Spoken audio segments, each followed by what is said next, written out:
I voted today. I hope you did too. I'm here in the state of Georgia, and as you know, it was a really important day on January 5th here for our runoff election, so I was pretty happy to vote. And also, I was thinking this morning as I was getting ready to go out that I'm very thankful that I have the right to vote.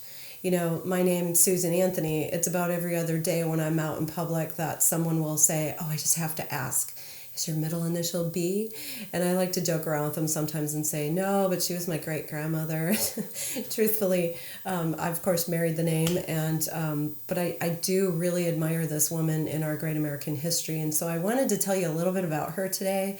And one of my favorite quotes I'll conclude with from her, which ties into what we talked about last week in creating your business plan for 2021.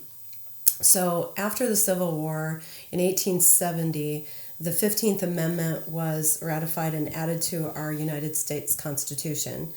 And what it said was that you could not be denied the right to vote based on your race or color or previous condition of servitude. So again, this is after the Civil War.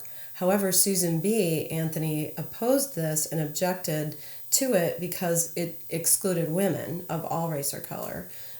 So women still didn't have the right to vote. So by 1878, Susan B. Anthony penned and proposed the Women's Suffrage Amendment, which was defeated on the floor of the Senate in 1887.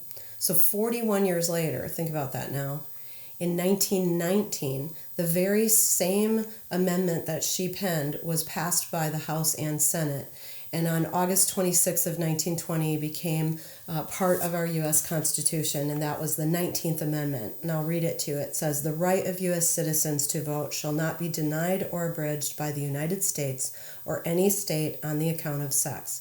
And do you know that when that was officially made part of our U.S. Constitution, on November 2nd of that year, 8 million women voted. So I, as a woman, was able to vote today because of the whole women's suffrage movement and the right to vote.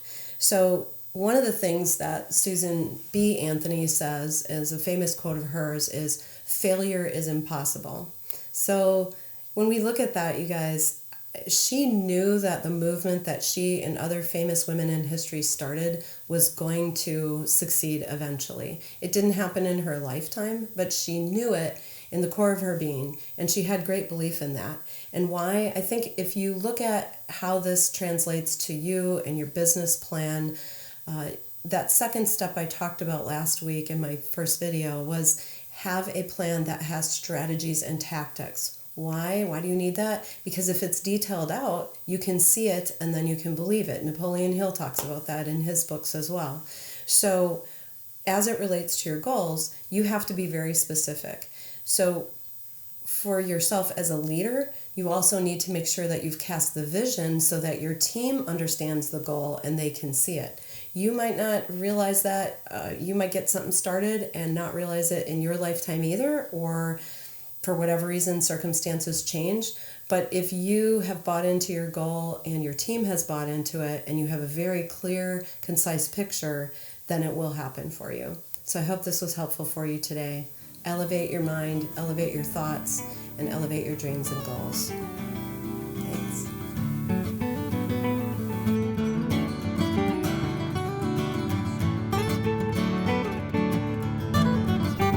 Hi, y'all. I voted today. Did you? See, it's corny. Turn that Just up. keep going. No, I'm not saying that. Hey, y'all. Thanks for joining me again today. That sounds stupid. Still, I can't. Sit back down, start over. Let me have a glass. Go that way. I'll be more relaxed. Let me go get a shot of something.